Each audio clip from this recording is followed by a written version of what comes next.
watoto. Na Waiguru hakuna mahali ataenda, anatufanyia kazi, mahospitali yamenjenga, anadharauliwa sababu alionekana ati ako kwa BBI tunaiunga mkono. Gavana wetu amefanya mambo muhimu. Kwanza kabisa mambo ya health. Ile hospitali ya Kirinyaga imefika mpaka level 5. Ukiangalia kwenye mifereji ya maji ametengeneza. Maji hawezi yakakaa tena kwa mtaa. Ukiangalia mambo ya soko ashatengeneza kabisa, si ndio? MCAs mimi na waonya tafadhali.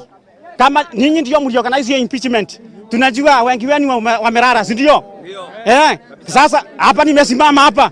Wewe mwenye hapa hakikisha kwamba wewe umekunja socks. Tutakutoa 2022. In fact, sisi hatuwezi tukakumbali na naomba Senate hakikisha kwamba imefuatilia haki. Hakuna hali ya kuingiliwa. Na wamama pia muhakikisha kwamba huyu mama hajaenda. Akienda wamama mtapotea. Si ndio? Tunasema ya kwamba Gavana Waiguru aachiliwe afanye kazi. Tunajua kuna watu wanatumbiwa kutoka huko juu, wanakuja hapa kuvuruga watu ya Kirinyaga ndio tusifanyiwe kazi. Tunasema wale wanataka kiti ya 2022 wangojee mpaka wakati huu.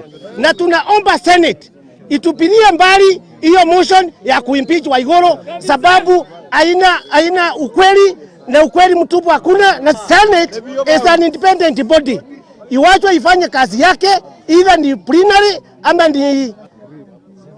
ama ni wao watu 11, sisi tuko na imani nao. Sisi tukiwa kama watu wa Kirinyaga tumesimama na gavana wetu, hao watu wanampiga.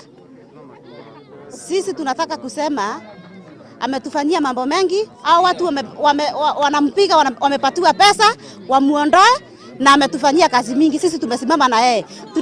Tunataka kusema ya kwamba sisi tunamsupport.